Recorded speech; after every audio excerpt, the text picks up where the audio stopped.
आइए बढ़ते हैं खबरों की ओर। खरगोन कांग्रेस पार्टी अपनी भारत जोड़ो यात्रा की पहली वर्षगांठ मनाने के लिए भारत जोड़ो पद यात्रा का आयोजन करेगी। मुख्यालय पर भी 7 सितंबर को पद यात्रा एवं कार्यकर्ता सम्मेलन का आयोजन होने जा रहा है। यह जानकारी विधायक रवि जोशी ने देते हुए कहा कि पिछले वर्ष 7 सितंबर को कांग्रेस सांसद राहुल गांधी ने कन्याकुमारी से यात्रा की शुरुआत की थी और इस साल जनवरी में इसका समापन जम्मू कश्मीर में किया गया था। पदयात्रा के दौरान राहुल गांधी के संदेश को जन जन तक पहुंचाया जाएगा। राहुल जी की यात्रा चली थी और जहां जहां हमारे निवाड़ में भी ये यात्रा आई थी, हम भी इस यात्रा के गवाह बने।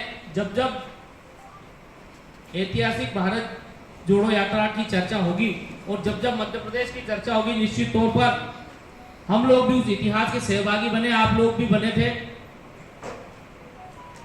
मध्य प्रदेश में भी माननीय कमलनाथ जी के नेतृत्व में भारत जोड़ो यात्रा का और उसके जो सहयात्री चल रहे थे उनका ऐतिहासिक स्वागत हुआ।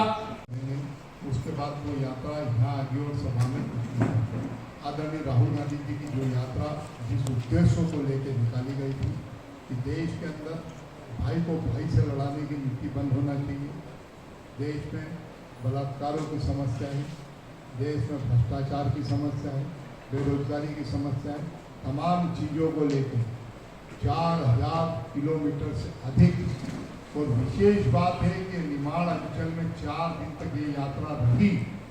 हम तमाम निमाड़ के लोग सौभाग्यशाली थे कि आदरणीय राहुल गांधी जी जैसा देश का सबसे बड़ा नेता निमाड़ अंचल में 4 दिन तक वो यात्रा से चलते रहे। 3 रातें उन्होंने 4 रातें निमाड़ में रहे। विशेष बात रही कि माँ नर्मदा जी का पूजन उन्होंने करा, आरती करी, ओंकारेश्वर ज्योतिर्लिंग के दर्शन करे, उसके बाद वो यात्रा मालवांचल के लिए आगे बढ़ी थी। 4000 किलोमीटर की ऐतिहासिक यात्रा जिसमें पूरा ठंड कश्मीर में जब यात्रा पहुंची तो यात्रा बर्फ जम रही थी, उस बर्फ में राहुल जी यात्रा को लेकर पहुंचे थे। जब देश कांप रहा था ठंड से और राहुल गांधी जी उस यात्रा को लेकर कश्मीर में पहुंचे और उन्होंने झंडा भी दिया। ये यात्रा के बारे में जिला कांग्रेस के अध्यक्ष ने सब बता दिया है। इस यात्रा में खरगोन जिले के समस्त विधायक और अखिल भारतीय कांग्रेस कमेटी के मध्य प्रदेश के सह प्रभारी आदरणीय संजय दत्त जी भी भगवा होकर खरगोन आएंगे। राहुल गांधी जी ने पिछले 7 सितंबर 2022 को कन्याकुमारी से कश्मीर तक के लिए भारत जोड़ो यात्रा की शुरुआत करी थी, जो 4000 किलोमीटर से अधिक चली।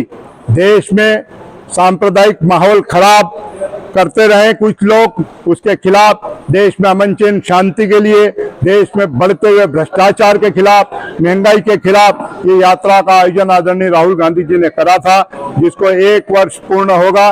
कल उसी के सिलसिले में हम भी भारत जोड़ो यात्रा को खरगोन शहर में निकालेंगे, क्योंकि खरगोन शहर के हालात भी जो पिछले कुछ महीनों पूर्व हुए थे, उसमें अमन चैन शांति का वातावरण कायम करने के लिए उस यात्रा को हम भी करेंगे। जिले में जिस तरह से सूखे की स्थिति आ रही सामने, उसको लेकर कांग्रेस क्या प्रतिशत है? बिल्कुल, कांग्रेस पार्टी उस सूखे के लिए मुख्यमंत्री जी से भी मांग करते हैं, आपके माध्यम से हम पत्र भी लिखेंगे, मेल भी करेंगे, जिला प्रशासन के माध्यम से भी हम तमाम कल विधायक लोग इकट्ठा होंगे, चर्चा करके सब लोग सामूहिक पत्र भी लिखेंगे कि खरगोन जिले को सूखा घोषित किया जाए और किसानों को और मजदूरों को राहत राशि दी जाए। नितिन गडकरी के द्वारा आज बीजेपी की जन आशीर्वाद यात्रा की शुरुआत की गई। निमाड़ में आज से बीजेपी की जन आशीर्वाद यात्रा निकली, क्या निमाड़ के अंदर पिछले चुनाव के पूर्व भी शिवराज सिंह जी जन आशीर्वाद यात्रा लेके आए थे, उसका परिणाम आप लोगों ने पिछले चुनाव में देखा है।